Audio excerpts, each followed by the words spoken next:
Well, hello everyone, and welcome back to The Body Speaks. Are you listening? This is episode 4, What Your Blood Pressure, Bronchitis, and Burnout Are Trying to Tell You. I am someone who healed from rheumatoid arthritis, a condition that attacked my body when I was 27 years old. Over the years of searching and learning and doing the deep inner work, I discovered something that changed everything. The body is our alert system. And for a long time, my body had been trying to get my attention for decades before I finally understood what it was saying. I'm so glad you're here. I'm Susan, certified somatic trauma-informed coach, and all of my credentials are in the show notes below.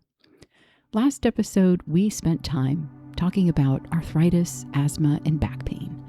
3 conditions that, when you look at them through the lens of the body as a messenger, stop looking like random misfortune and start looking like extraordinary precision. I hope something landed for you. I hope you are beginning to have a different kind of conversation with your body, one built on curiosity rather than frustration. Throughout this series, we explore different physical symptoms, conditions, and diseases, not to replace your medical care, but to help you understand that your body is sending you alert signals, asking you to pay attention. Every symptom, every diagnosis, and every condition that arrives in your body is a message. And when you learn to understand that language, the whole picture of your healing begins to change. In today's episode, I will be sharing some insight into what might be going on beneath the surface if you are experiencing high blood pressure, bronchitis, or burnout. We move through the body's language alphabetically, so if today's condition doesn't speak directly to your experience, you might, however, understand some things that might help people in your life. But stay with the series because your letter will be coming up soon. Now, I want to start with something that might surprise you. High blood pressure is one of the most common conditions in the world.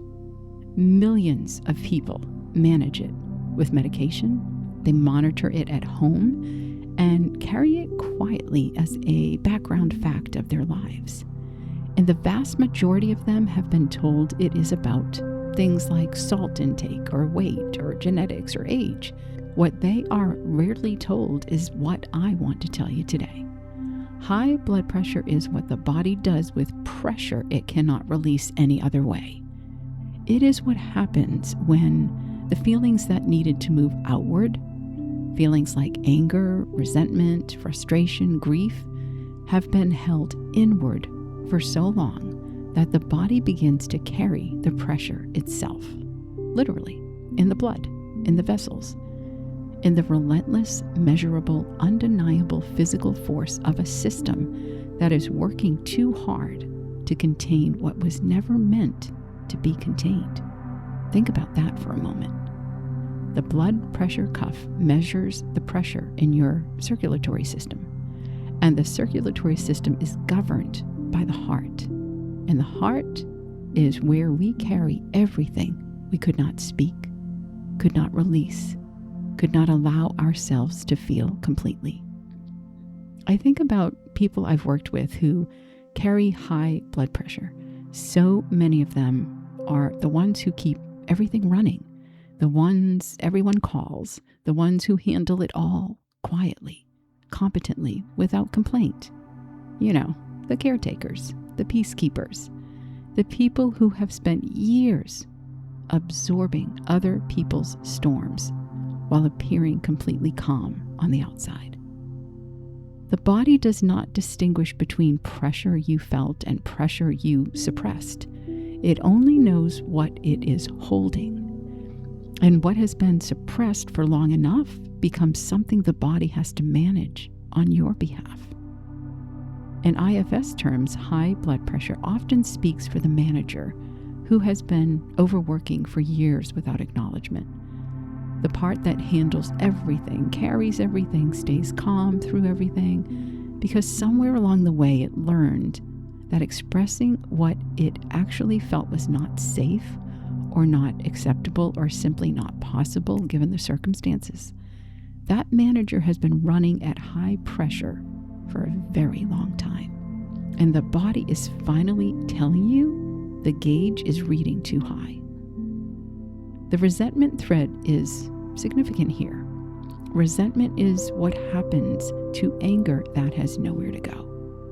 Not the hot, loud, immediate kind of anger that gets expressed and released, but the slow burning kind, the kind that accumulates quietly over years of feeling unheard, overlooked, responsible for everything, and appreciated for nothing.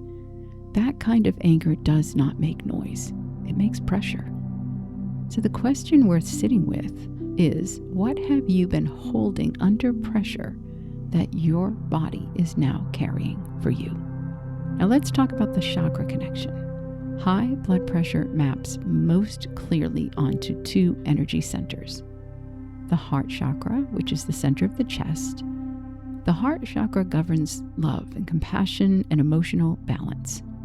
When it is chronically overactivated through people-pleasing, over-functioning, and suppressed emotional expression, the physical heart and circulatory system feel it directly.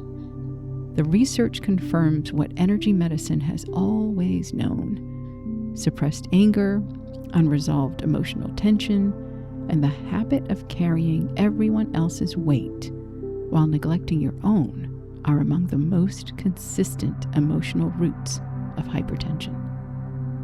Now let's talk about the solar plexus chakra, which is the upper abdomen.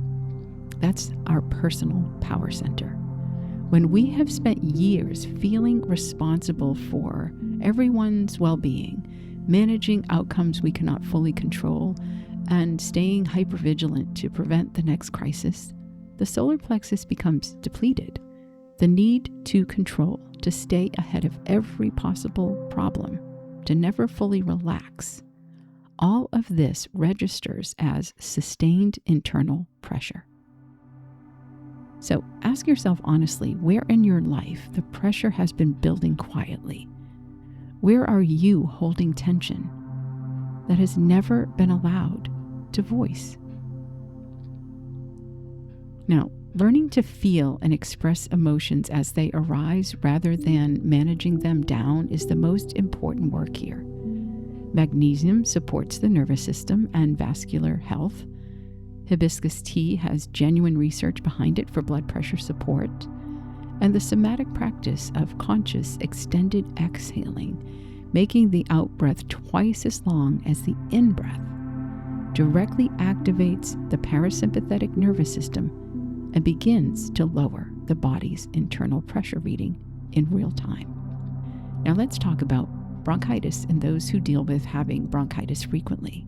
The bronchial tubes are the passageways through which air travels into the lungs. When they become inflamed, swollen, irritated, breathing becomes difficult, the chest congested, the voice changed. Sometimes the voice gets lost entirely. I want you to hold that image for a moment. The pathway through which air moves becomes inflamed. The channel through which breath and voice both travel become congested and obstructed. Because in the body's language, that's not a coincidence. Bronchitis, particularly the recurring kind, the kind that keeps coming back no matter how many times it's treated, tends to show up in people who have a complicated relationship with their own voice, who have spent significant time in environments where speaking up had consequences, where the truth was not particularly welcome, where keeping the peace required a kind of self-silencing that became over years so habitual it stopped feeling like a choice. The chest congestion of bronchitis mirrors the emotional congestion of unexpressed truth. The inflammation in the airways mirrors the inflammation of a voice that keeps being swallowed, a throat that keeps closing around words that need to be said. The body is not being metaphorical, it's being literal. This is where unspoken words live. There's also a grief thread in bronchitis that's worth naming. The lungs hold grief.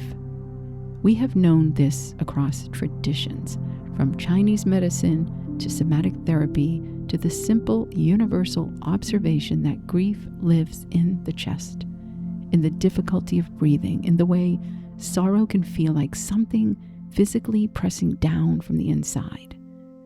When bronchitis is chronic and keeps reoccurring, I always want to know what has not been grieved, what has been swallowed rather than cried, what needs to be acknowledged that never was. The body will speak what the voice is not allowed to. Bronchitis is often the chest finally speaking what the throat could not. In IFS terms, the recurring bronchitis often speaks for the exile who learned that their voice was not safe. The young part who was told, in one way or another, through being talked over, dismissed, criticized, or simply never truly heard, that what they had to say did not matter much.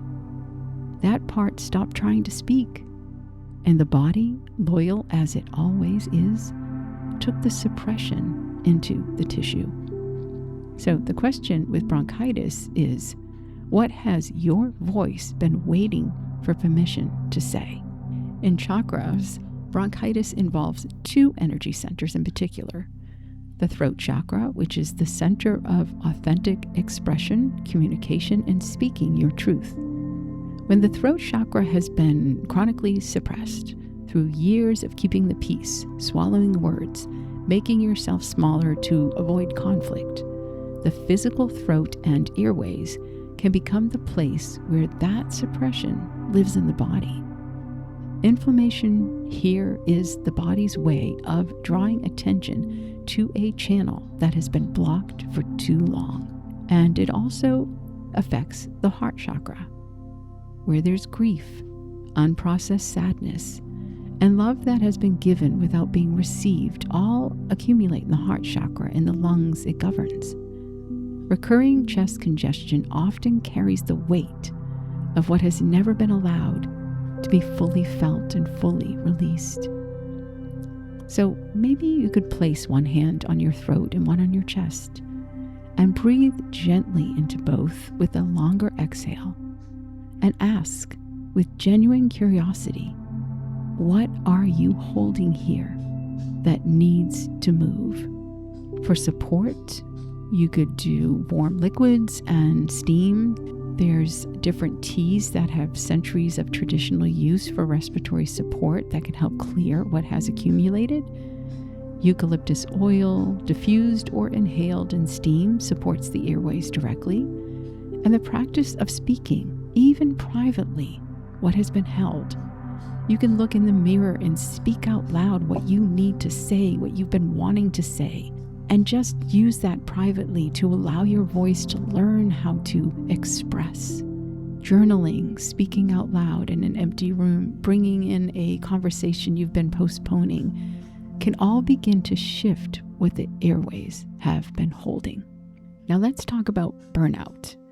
Burnout is the condition that looks from the outside like laziness, like giving up, like someone who used to be capable suddenly not being capable anymore. But you know what? It is none of those things.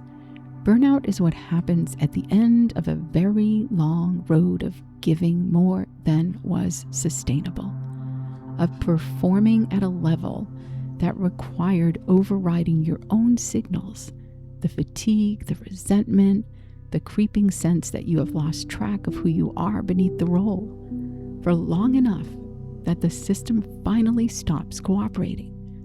Not because it's broken, because it has been running on empty for so long that there is simply nothing left to run on. Now, I want to be specific about who is most at risk for burnout, because it's not the person who doesn't care enough. It is the person who cares too much and has no framework for protecting themselves from that caring. The high achiever who equates their worth with their productivity. The caretaker who has learned that being needed is the closest thing to being loved. The person who cannot say no, not because they don't want to, but because somewhere in their wiring, saying no feels like a threat to their place in the world. These are not character flaws. They are survival strategies that worked for a long time and then eventually extracted their cost. Burnout is not a personal failure. It is the body's final non-negotiable protest against a life that has been organized around everyone else's needs at the expense of your own. The bone-deep exhaustion of burnout is distinctive. It is not the tiredness that sleep fixes. It is the tiredness of a nervous system that has been in a state of sustained alert for so long that even rest no longer feels restorative. The body is not being dramatic, it is being accurate. When the adrenal system has been depleted, when the cortisol response has been overworked for years, when the manager part has been running at full capacity without acknowledgement or relief, rest alone is not going to be enough. The system needs something more fundamental than sleep. It needs permission to stop. In IFS, burnout is the manager's collapse. The same territory as adrenal exhaustion, but with a particular flavor, because burnout is almost always tied to identity. The overachiever's manager does not just work hard to keep the system safe. It works hard because the system has learned at a very deep level that its worth depends on what it produces, that stopping means failing, that rest is something you earn, not something you are allowed simply by virtue of being human. That small voice that says, "What if they find out I'm not as capable as they think?" That is the exile underneath the burnout, the one whose worthiness was always conditional, the one the manager has been protecting for years by never, ever stopping. The question worth sitting with right now is, if you stopped producing, stopped achieving, stopped being useful for a while, who would you be? And is that person enough? The chakra connection with burnout is the solar plexus, which is our center of personal power, identity, and self-worth. Burnout is the solar plexus completely depleted. When our sense of worth has been tied for too long to what we accomplish rather than who we are, this energy center runs dry. The exhaustion, the loss of motivation, the inability to care about things that used to matter, all of this is the solar plexus saying, there's nothing left here. It needs to be refilled from the inside, not by doing more, but by simply being. The other one is the root chakra, which is the base of the spine. Our foundation, our survival, our sense of basic safety. When burnout is severe, the root chakra is also involved. The fundamental question of whether it is safe to stop, to rest, to exist without performing. When the root chakra does not feel safe, the body cannot access the deep restoration it needs, even when rest is available. So ask yourself what your worth is made of when you strip away everything you do. If you're struggling to answer that, you have found where the healing lives. For support for burnout, rest that is genuinely restorative rather than performative, not scrolling in bed, but actual stillness, actual permission. Adaptogens like ashwagandha support the adrenal system as it recovers. B vitamins, deeply depleted during burnout, help the nervous system begin to rebuild. And the practice of doing one thing each day that has no purpose except your own enjoyment, not productive, not useful, not for anyone else, begins to teach the nervous system that you are allowed to exist for yourself. 3 conditions today, 3 very different names, 3 very different ways of showing up in the body. And underneath each of them, when you look closely enough, the same essential story. A system that learned to hold rather than release. A voice that learned to stay quiet. A person who learned to measure their worth by how much they could give and give and give until the body finally said, no more. I want to say something to the part of you that recognized yourself in any of these today. The part that felt that particular quiet ache of being seen. You were not wrong to care so much. You were not wrong to give everything you had. The caring and the giving are some of the most beautiful things about you. What was missing was not love. What was missing was someone turning some of that extraordinary love in your direction, including you, the infinite intelligence within you, the same wisdom that built every cell of your body, has been running your heart and your lungs without your conscious involvement since the day you were born. That intelligence knows what you need. It has always known. It has been sending you signals in the form of blood pressure readings, inflamed airways, and a bone-deep exhaustion that no amount of sleep could touch. Those signals are not failures. They are the most faithful communication system you have, and today, by choosing to understand them rather than silence them, you gave that intelligence something it may not have received in a very long time. You listened. Keep listening. The body that created the condition in response to what it was living can create something completely different in response to being truly heard. The body has always been within you. It is waiting for the conversation to begin. Now let's begin your guided meditation, loving the parts that protected you. Find a comfortable place where you can relax. Your feet on the floor if you're able to, and your hands open in your lap. Take one slow breath in through your nose. Let your belly rise before your chest, and a long, complete exhale through your mouth. And let that exhale carry something. The pressure, the congestion, the exhaustion. Take 2 more deep breaths in like that, in and out. Feel your body begin to settle. Feel whatever is holding you. The chair, the floor, the ground beneath it all. Doing the work of holding right now. You don't have to hold yourself. Let it hold you.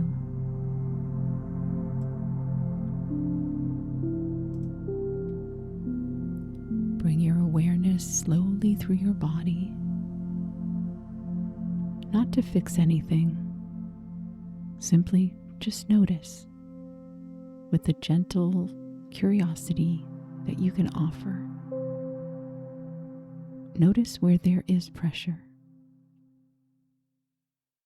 where there's tightness,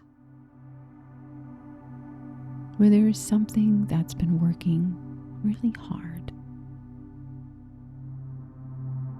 It might be in your chest, your jaw, your throat, the shoulders that have been carrying what was never meant for one person to carry alone. Wherever it is, just notice it. Like you are meeting it for the first time, with eyes that are full of compassion and kindness.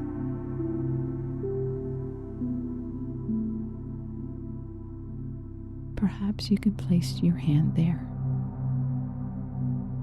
the place that carries the most right now, and feel the warmth of your own hand on that place.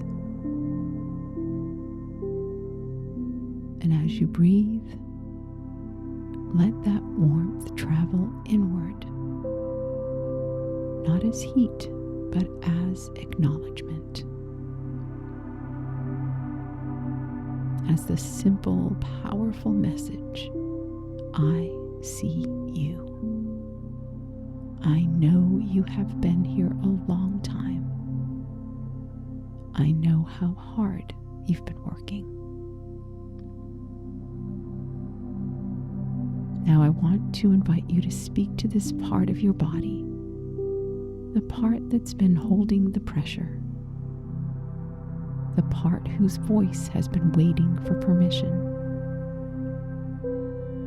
the part that ran until it could not run anymore. And silently from the deepest place in you, say to it, I see you. I know why you've been working this hard. I know you were protecting something. I know you were doing the only thing you knew how. And I want you to know, I am grateful. You kept me going. And finally, I am truly listening. And breathe. Now, using all of your senses and your imagination, I want you to see what this part looks like. It might be a color, a sensation, a shape. It might appear as a younger version of yourself, the one who first learned to hold everything in, or to keep quiet, or to run until the running became its own kind of exhaustion. Whatever appears, just be present with it, without judgment, without urgency, and ask it gently, what do you need from me right now?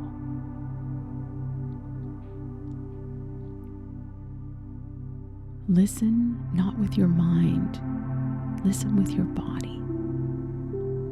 Notice what you feel, notice what shifts, however slightly. Notice if any part of your body relaxes or softens.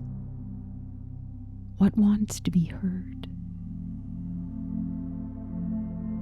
And now from the deepest, most loving part of yourself, from your higher spiritual self that has been here all along, beneath all the managing, all the giving and the holding, offer this part what it has been waiting for. Permission. Offer it permission. Permission to release the pressure. Permission to speak. Permission to rest without earning it first. You might say, you have done enough, more than enough, and I'm here now. The pressure can soften. The voice can begin to find its way forward. The exhaustion can finally be allowed to rest. I've got us. You can let go. And breathe. Feel whatever shifts in the body when the higher spiritual self says that. Even the smallest release, a single breath that comes slightly easier, a slight loosening where your hand is resting. That is real. That is the conversation beginning. And speak this final thing to the infinite intelligence within you, to God, universe, to source. Feel it as you speak it. I am ready to heal. Not to fight my body, but to understand it. To love the parts that protected me. to give them the permission they've been waiting for. The intelligence that created me knows how to restore me. And I am open to that completely right now. And take one final deep breath in, all the way down to where your hand is resting. And as you exhale, give yourself permission to let something go. Not forced, just allow it to go.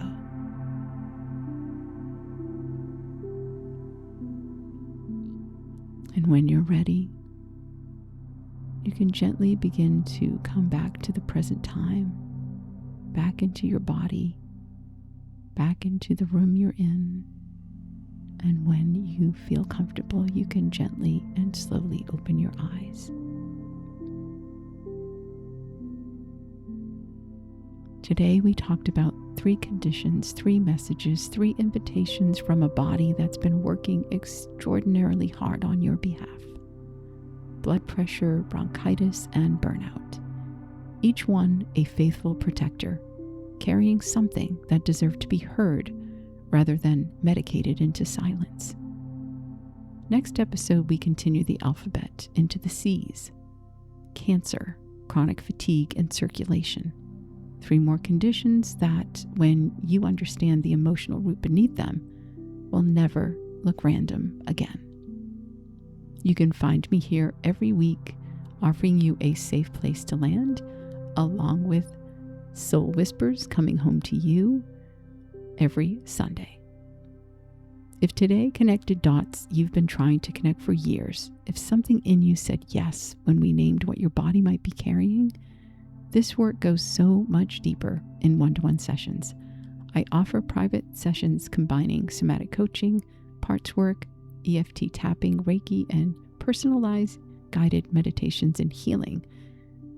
Because the body, the parts, and the subconscious mind heal together. The doctor dresses the wound, and the infinite healing intelligence within you does the rest. If you'd like to book a free discovery call, you can find that in the show notes below. I would love to hear from you in the comments. Did something land for you today? Did you recognize your body in any of these 3 conditions? Or do you know someone that might have any of these? Even a small dot connected matters. Your words might be exactly what someone else needed to read. If The Body Speaks is helping you understand your body, please subscribe if you haven't already so you never miss an episode. And if you would so kindly leave a thumbs up and a comment and share this with one person who is exhausted and doesn't yet know why, you might be helping someone find their way back to themselves. Your body has always been on your side. Till next week, love and hugs.